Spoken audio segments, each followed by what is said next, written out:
প্রিয় দর্শক, আসসালামু আলাইকুম। দেখুন দর্শক, কিভাবে আওয়ামী লীগের সন্ত্রাসী বাহিনী 15ই আগস্টকে উপলক্ষ করে মাঠে নেমে এসেছে। তাদের হাতে রয়েছে রামদা, বটিসহ দা, আরও অনেক ঘরোয়া অস্ত্র। এরা এই অস্ত্র নিয়ে মাঠে নেমে এসেছে। এরা কি ভুলে গেছে সেই গোপালগঞ্জের কথা, যেখানে সেনাবাহিনীর উপর আক্রমণ করা হয়েছিল এবং সেনাবাহিনী তাদেরকে পর্যাপ্ত শাস্তির আওতায় এনেছিল?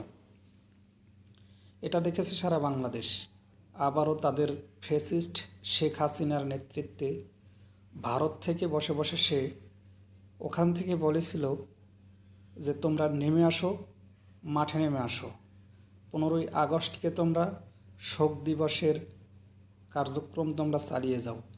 সেই ফ্যাসিস্ট হাসিনা যে আওয়ামী লীগের নেতাকর্মীদেরকে, এই যে চোর বাটপার ডাকাত, এই 18 বছর ধরে যারা রাহাজানি করেছে, এদেরকে যখনই সে নির্দেশ দিয়েছে, সেই ফ্যাসিস্ট হাসিনার নির্দেশে দেখেন মাঠে নেমে এসেছে আওয়ামী লীগের ছাত্রলীগ, যুবলীগ সহকারে আওয়ামী লীগের নেতাকর্মী এবং সমর্থকরা। আসলে এদেরকে কি বলবো, বলার কিছুই নেই।